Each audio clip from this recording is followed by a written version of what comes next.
I'm going to count 3, 2, 1, and we're going to clap together, okay? Here we go. 3, 2, 1. Wow. Ella, that was very sabotaging. That was You magnificent. clapped 17 times. Delay. Are we meant to clap together?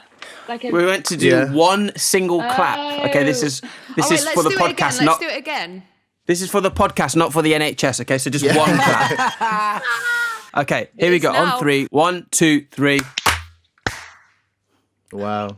They're literally clapping in 2022, but let's do this. Okay, here we go, everyone. Hello and welcome back to the Brits Top Table podcast with Mastercard. The podcast where Sideman and I take a break from our daily routine of being funny and doing the Bus It Challenge for likes to sit down with some of the biggest names in music and showbiz. I don't do the Bus It Challenge for likes. I do it for the comments. The rest is pretty accurate though. It's just two guys chatting to our favourite celebs about the biggest night in British entertainment, the Brits. Yes, now, obviously the Brits, we discussed it in depth on the last episode. It was the morning after. And you said something to me that I completely forgot to pick up. Yes. That shook me to my very core. Go.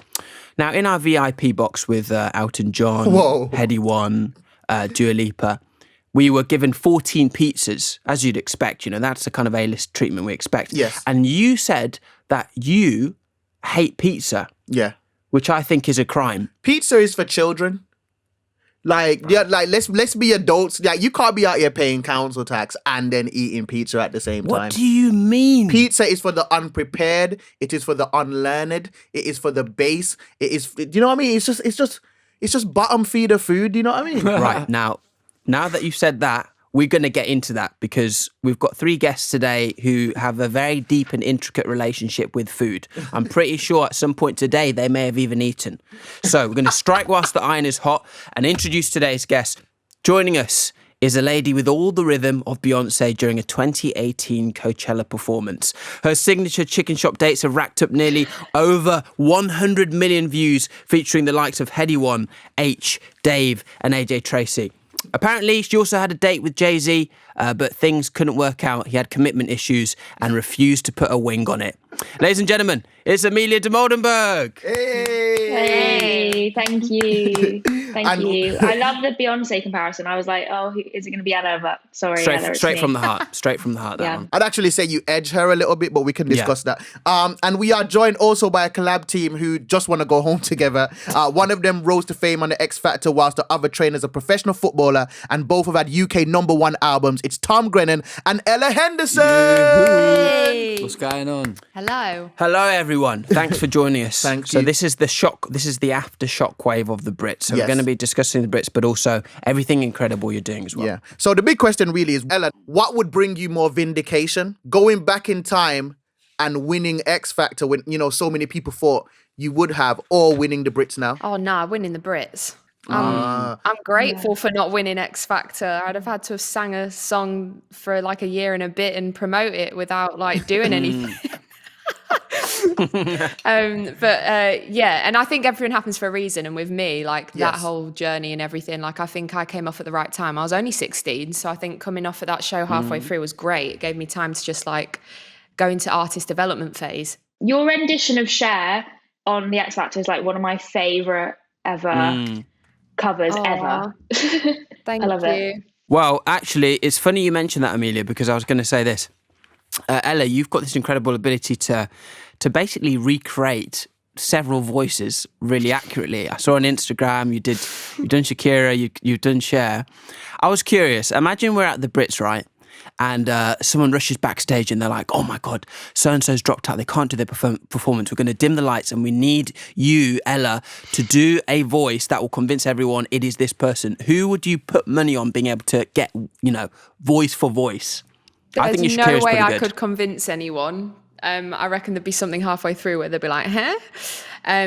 But what's in your repertoire? Probably my best is Shakira and Cher, because they're quite similar, actually. They're similar tone of what I do in my voice. But yeah, probably one of those. As long as I was like Have side you tried stage any of the others? microphone. I've tried a bit of Britney. We did a bit of I've MJ seen in the that, yeah. studio. Susan Boyle we gave a go at one point. That was hilarious. I think most of the time when I sing, it's very Susan Boyle in the shower. I think it's one long Susan Boyle parody. Brilliant. Have you had a go at doing Tom's voice before? No, in fact, no. But when I'm around you, Tom, I always sing a little bit of love, don't I? And I pretend like I always sing it like she does it well. She does it better than I do it. No. Tom, your voice is very distinctive. In your kitchen, you seem to do like a lot of a cappella stuff. Is there a certain way you prepare for that raspiness? Like, do you never clear your throat, sort of thing? Nah, man. I don't really know. It just comes out. I feel like it was years of smoking and drinking that has done it to it. Maybe that's what I need to do. What a message for the kids. If you want to make it. Sorry. But nah, I don't smoke or drink anymore. But it's this, maybe it's that. I don't know. Is it the hay fever? It's the hay fever. Hay Honestly, I'm fever. getting beaten the hell up right now by hay fever. Even just seeing Amelia's calendar. And I've got a flowery jumper on as well. It's like... I was just going to I say, know. you're literally covered in flowers. I know. Yeah.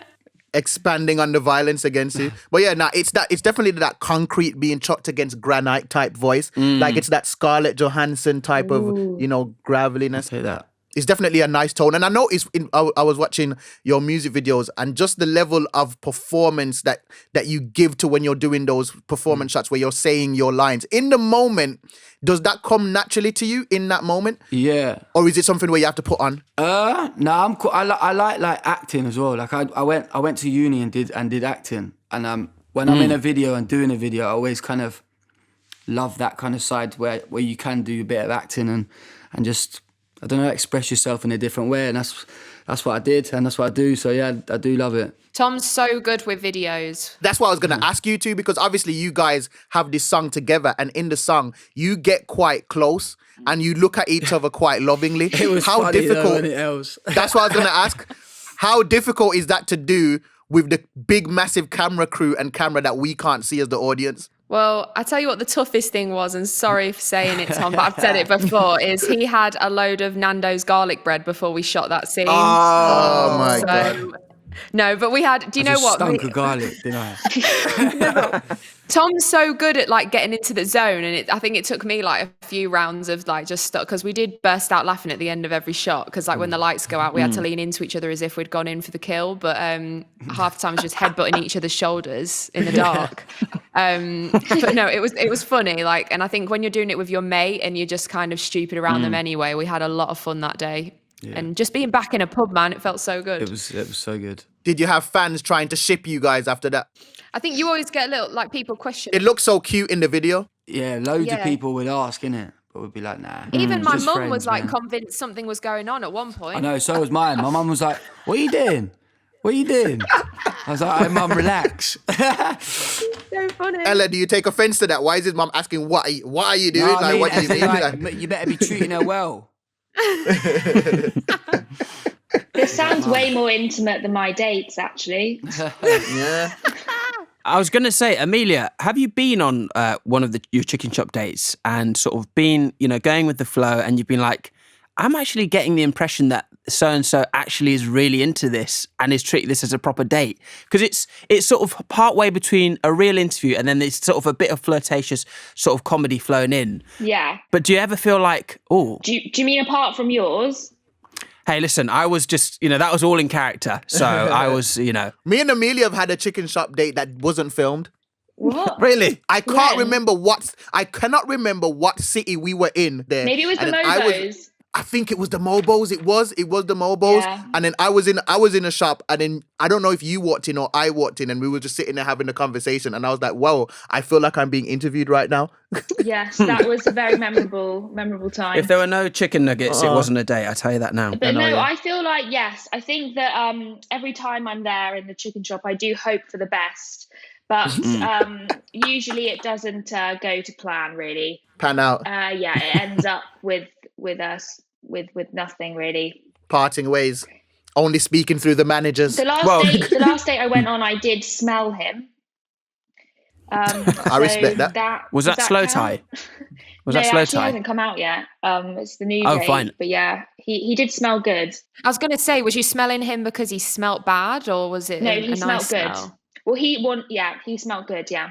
On a side note, everyone, is everyone aware of slow tie? Yeah. Yes. The reason I'm asking is because I wondered, Well, he posted a picture of his bum on Instagram the other day and basically saw. broke the internet because of how peachy it was. And then someone reported it. I don't know. I just wanted to take a moment to have justice for Slow Tie's peachy bum. I love a peachy bum. I think that's very underrated in a guy. It is very underrated. You didn't bring it up on the date though, so I feel like that's your loss. I know, there. I didn't know about the bum, and I wish I did, actually, in hindsight. Hey, very good in hindsight, in the rear view. Oh. Yeah. Anyway, look, Ella and Tom, you mentioned a minute ago that the video was a lot easier to do because, you know, you knew each other, you were mates and stuff. You know, you've got like a good rapport there. What's the process like of, you know, finding friends in music? Because I can imagine like there's a lot of egos floating around. You never quite know what someone's going to be like. You know, how did you two meet and how did you hit it off? Yeah, well, we met, I mean, Tom and I met, I think the best relationships in this industry and in life anyway are just the ones that are formed organically, right? So we met, I mean, I was genuinely a fan of when he brought out Found What I've Been Looking For. And I think we followed each other on Instagram, didn't we, Tom? And then you invited me down to your album launch years ago and I came down. And we met there for the very first time outside of wherever the venue was, and me and you was just stood chatting away. I was buzzing. And I was like, my days, it's Ella Henderson. That's an edge. And then I think from that, we never really physically hung out since then. We've always just kind of like seen it. Like I've watched him progress and like just become what he is now. And I think when it came to releasing Let's Go Home Together, I was in a position where I was like, this needs to have a Jack the Lad on it, someone that's covered in crappy tattoos, someone that I really get along with. And there he is, Tommy G. And I honestly, I couldn't have wanted to have done this record with anyone else. It's been so much fun and he's made it so much fun. Even like when we did our first TV performance together in the dressing room, like we're just stupid together and we do warm-ups together and yeah, it's nice. It's nice to feel like you've got a mate. It's blossomed into a wicked like friendship as well, do you know what I mean? And I feel like we're going on a skiing holiday now, aren't we? 100%. Are you really? Yeah. Wow. Have you ever been skiing? We haven't actually been through yet, never. but we're going on one. I never understand when people go to a colder climate on purpose. Like it's baffling to me. Holiday, man. Trust. Listen, I'm just planning on sitting at the top of a mountain drinking like mulled wine. I wanted to ask, Tom, especially yourself, because I was mentioning earlier with your music video, just the energy that you give it in your performances. What's your favorite performance that's inspired you? It's like somebody else's performance. Yeah. Maybe you were inspired by your own performance. Yeah. I don't know if you want to be that arrogant. Yeah, no. I was like, what? I don't really know, man. I don't like, to be honest with you, like I did a lot of theatre when I was younger, so like I would watch a lot of theatre and that would inspire me to kind of be that kind of, I don't know. It's that release, isn't it? Tom, you mentioned theatre. Yeah. I always think that, musical genius starts very young. Can everyone remember their first ever debut in a school musical and what role they played? Yeah. And how it's panned out now in your, illustrious music and entertainment careers? Can everyone remember what theirs was? Yeah. I did The Wedding Singer. No What? way. Was that a school play? It was a school play, yeah. That's so cool. The Wedding Singer? Yeah, it was ledge, to be fair. And what did you do in that? I was just like I wasn't like a main role. I was just kind of like an extra. Someone who'd run in and run out. But it was wicked. Little did they know. Little did they know, man. It was good though. Ella, how about you? So mine's quite funny. We did a show. Has anyone seen the film Little Shop of Horrors? Can you remember that film? Yes. With Steve Martin in it. We did a musical of that at school, but like 3 weeks before the show, and I had like the leading role. I broke my ankle, so I couldn't do the whole show, so I had to stand side stage. Someone did the show, and I sang all the parts. No. No way. That's mad. Yeah. That is nuts. What, were they lip syncing? Yeah, it was just like, because they wanted to let me sing it, and I was like, no, just let the other girl do it all. This is weird. But yeah, I stood side stage with my crutches and was like, all right, I'll do it. That is nuts. And she was just miming. Did she get the clout from it? Yeah, I didn't even get to bow at the end. Just a little sideway from the wing. I'm now doubting every Shakira performance I've ever watched, thinking, is Ella off stage? It's actually me. With an ankle crutch on. How about you, Amelia? I think the first thing I ever did, I was Mary in the Nativity. So it's quite, yeah. Leading lady role there. Yeah, leading lady. I don't remember any of it. I don't know whether it's because I blacked out or because I was 5, but it was either or.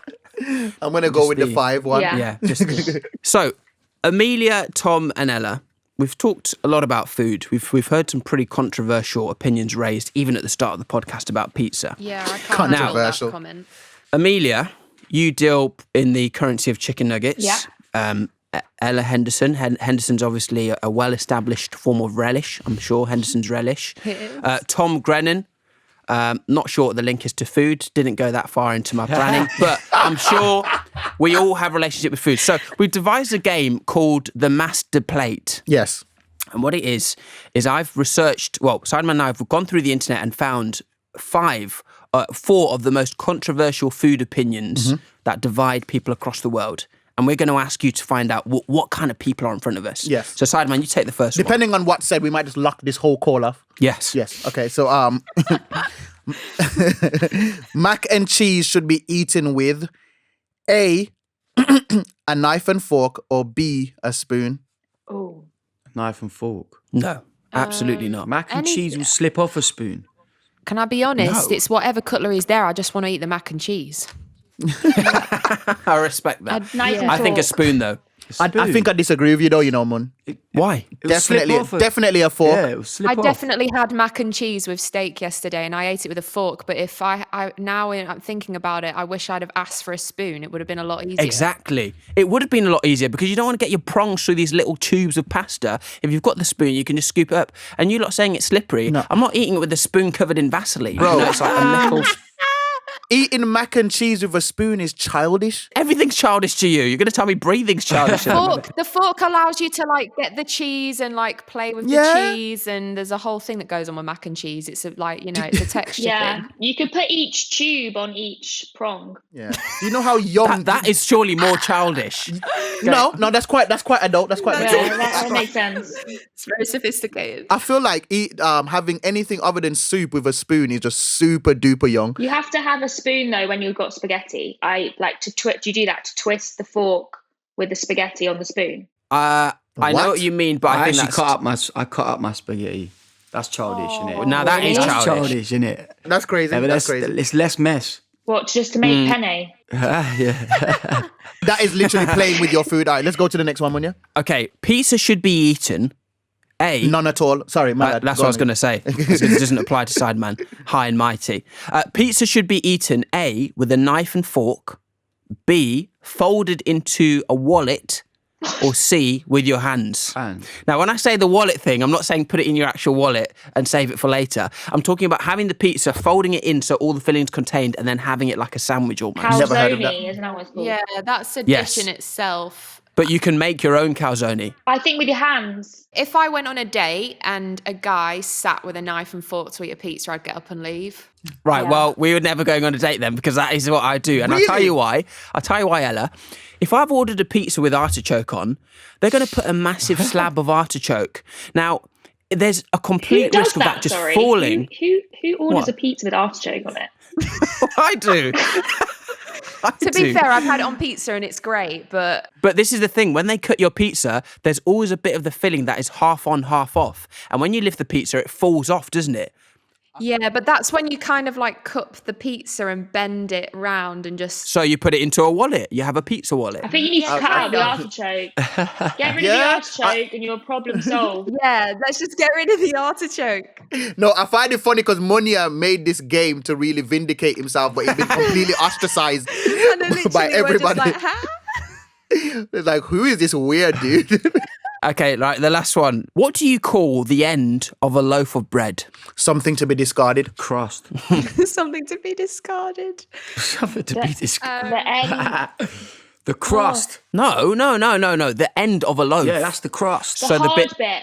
No. The hard bit. Yeah, the hard bit. I call it the knob. The knob. So many things. Yeah. Between what you and Amelia said, I've had to let go so much content out of my brain. Or the doorstop. I just call it The the doorstep. end, but sometimes, depending on what kind of bread it is, I put that sometimes straight in the toaster. I like to toast that and get a bit Bit of Marmite. Bosh. That's banging. I do quite like the end. Amelia, what would you call it? At the hard bit, the end of the loaf. The end of the road. The end of which, the road. which makes sense because Amelia, you do have to go, so What? we're gonna let you do that. Oh yeah, I do. Oh, I thought We that weren't I'd telling you to lost the dip up. game. It was like you've been evicted. You are the weakest link. please leave. Goodbye. Yeah, I do. I've got to go to Cobham. I don't even know where that is. Always with the bread puns, aren't you? That only works if you're northern because we call bread rolls cobs. Never mind, right, forget okay. it. Ha ha ha ha. Okay. Bye guys. See you later. Bye, Amelia. Thanks so much. Right, guys, have you got kazoos with you? Yes, I have. Yeah. Okay. All right, then. Well, then I suppose it's time to play Guess Kazoo. Yes, Guess Kazoo is the game where you guys are going to use your kazoo and your natural singing ability, your natural understanding of rhythm and tone to play some songs through the kazoo to us, where me and Munya are going to guess which songs you're playing. Okay, ready?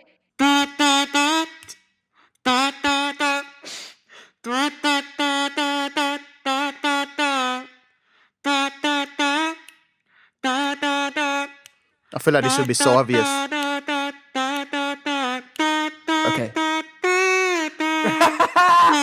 oh yeah, I know. Dua Lipa. Yes. Dua Lipa, what's the name of the song? Give me the first letter of the song. Up, don't go out. Okay, cool. I'm taking the point for that. About me now. That was good. Don't start now. The chorus got me. All right, go on, Tom. All right. Is that Fart by Tom? Yeah. Go on. Right, cool. This is a tune at the moment that's going round and round in my head. If I can get it.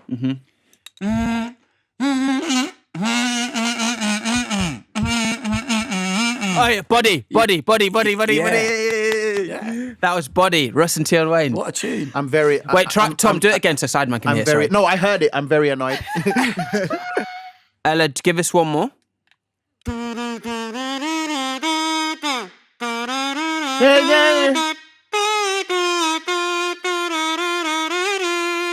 I know this. That's really good. Lately, I've been counting stars. I know this song. You're not supposed to give it us.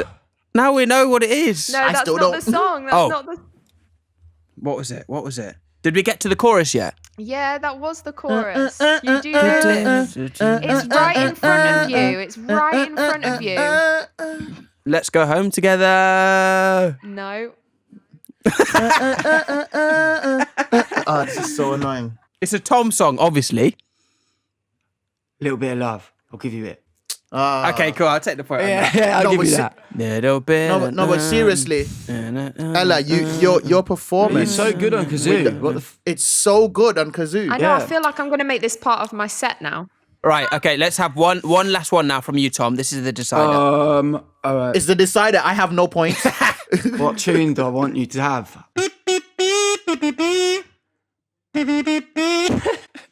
The hell? That sounds familiar. That sounds familiar. Did you? You know that. Come on. Do you know what it is, Ella? I don't think I do. No, Ella has to guess this one because we don't know. Go on. Let's go home together. Let's go home together. Yeah. What the hell? I said. Oh, well, Anyway, I'm never ever putting that in my mouth again. what we've learnt here is, Ella, you might have a grand piano behind you, but I think the real key to unlocking that musical ability Yes. is a gold kazoo. Yes. Because you were phenomenal. Yep. That was Guess Kazoo. All right, well then, everyone, we're just going to end off on a couple of little questions before we set you free into the world. Let's go home together. We've spoken about the song, we've spoken about the video, it's set in a pub. Now, if you did go home with someone, what's the strangest thing in your house that you would struggle to explain to the person you're bringing home? So, for example, when Amelia was on the podcast, I know that she has a cushion or a pillow the shape of a giant chicken nugget, which if you brought someone unexpectedly home, you'd be like, I don't know why I have this. Do you guys have anything like that? I've got I don't know if I have anything weird. I've got this. And What if you on came earth into is my that? house, you'd be like, what's going on there? Oh, yes. I have one of those. Is that a massage gun? Yeah, it's a massage gun. It's the best. Where do you use it? Everywhere, man. Everywhere. It really does punch up your back, though. Like, it really puts everything into perspective. It does, man. Ella, what about yourself? Do you have anything like Tom's massage machine gun? I don't know if I've got anything weird. I tell you what is funny though, my sofa reclines, but it's one of those sofas where if you used to sit on the edge of it after you've reclined it, the whole sofa tips over. And whenever I have had one time where a guy came back and he went, I came back from the loo and the whole sofa was on top of him on the floor. Oh, God. Oh, my God. Did you take a picture of that? It's like a death trap. That is definitely a filmable moment. Now, Tom kind of pretty much answered this earlier when he said this song was on repeat in his head, but I want to know if he wants to change his answer. What song or artist do you guys currently have on repeat? Clearly for Tom, it's Tion Wayne and Ross. Yeah, that is the tune right now for me. That's just constantly. English, go cool Fiona. African go cool Adiola. Adiola. It's so catchy. Where were you when we were trying to get Body to number one? That's the kind of remix I think he was we needed. helping. I think it was. I was streaming the hell out of it, bruv. Buddy was number one. Oh yeah, it was number one. Yeah, yes. Buddy was number I'm one. thinking of the remix, right? Tom, would you have got another remix for Buddy? I'd have got Would on you it. have got another? I'd have got on it. Amazing. Have you seen the shape of her, Tommy? Ella, how about you? Do you know what? I'm loving Justin Bieber's new album. I think it's his best album. I'm going to say it. Yes. Justice. I think it's so good. What's your favourite song on there? I love Hold On. That's probably my favourite song. And there's a song off My Face, which I love. What a tune. Yeah, it reminds me of like Nirvana a little bit, some of the new songs he's got. Like it's got that. It has to be Peaches for me. Yeah, Peaches Peaches is a is a tune. tune. Peaches is a tune. Very repeatable. Ella, question. Yes. I was having a look through all the different credits of the music you've worked on, because you work on other artists' music as well. You do a lot of basically on all facets. Yeah. When you look at an artist like Justin Bieber, and like I remember when Baby came out, it was the most disliked video on YouTube, and obviously now he's almost done a 360. How easy is it for you to kind of keep checking back in on an artist to see them transform? Obviously, Justin Bieber's gone from being a kid who was really annoying, then he starts to get a bit sexy with it. Now he's actually people are taking him quite seriously. Yeah. Do you tend to track people across their careers and always give every artist a chance, as it were? No, definitely. I think as long as someone's got like the determination and drive and the work ethic, my biggest thing is work ethic. I've worked with artists before and they come into the room and they just don't want to be there and they're on their phones and they'd rather be on Instagram, and I just think you should give up this as your job and go do a normal day job. But if you've got the work ethic and the graft and the raw talent obviously there, then I think I've got time for anyone. I'm just absolutely offended by your narration of Justin Bieber's career. Like, say, I love Justin Bieber, just so you know. I've always loved Justin Bieber. Baby. That's Except still that when one. When Justin Bieber first came out, I was in school and my friend was like, Tom, I found this new artist. I'm like, who? And he's like, he's got the voice of an angel. And then he showed me Baby, and then we were like, what are you on about? And then it became obviously Justin Bieber. Crazy. We always just. Baby was a banger from I heard it. It was. And I was in the hood, and it was a banger from I heard it. Right, let's be very, very clear. I remember the first one I heard from Justin Bieber. Does anyone remember a song called One Less Lonely Girl? Yeah. Yes. That is a tune. Yes.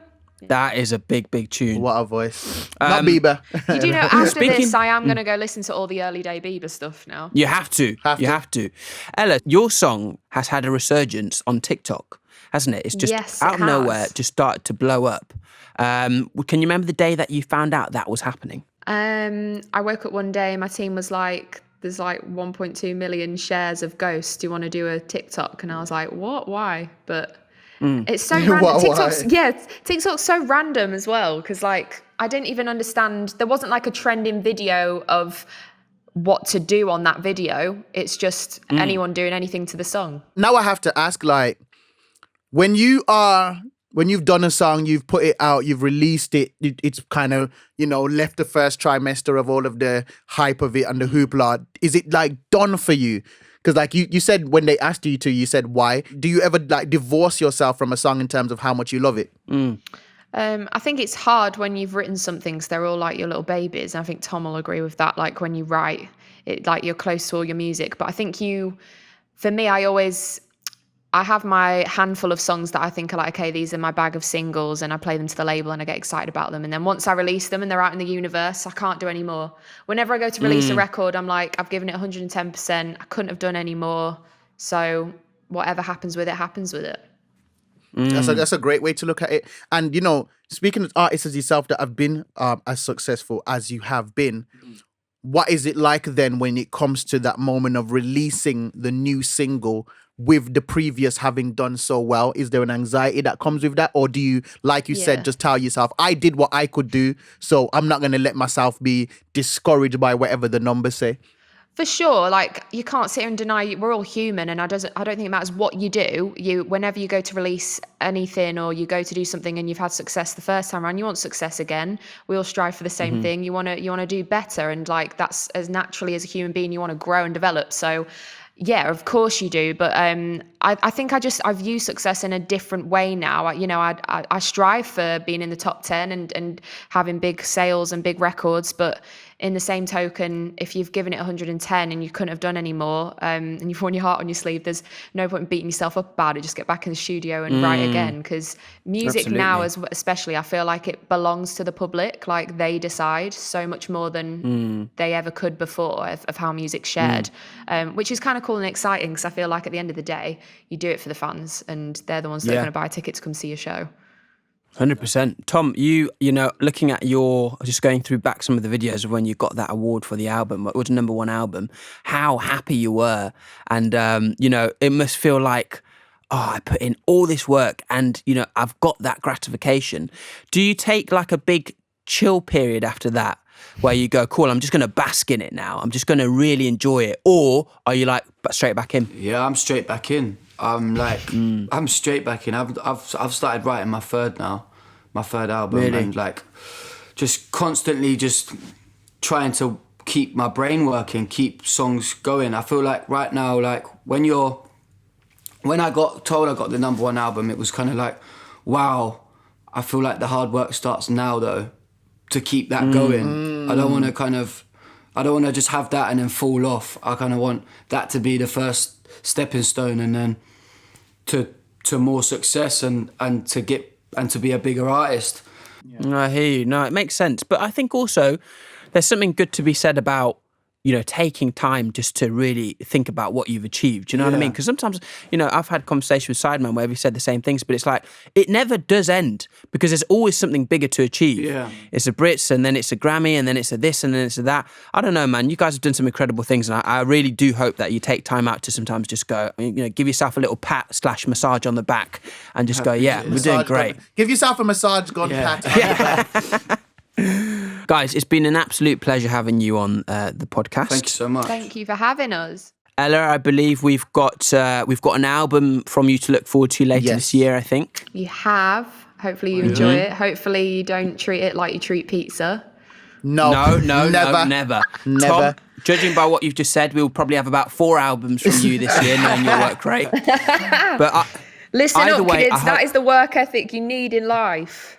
Yeah, that and some cigarettes and booze for the voice. Yeah. No, don't be doing that. Don't be doing that. But anyway, hopefully the more music we hear from you two, or, you know, whether separately or together, means that perhaps next year we might even see you performing at the Brits.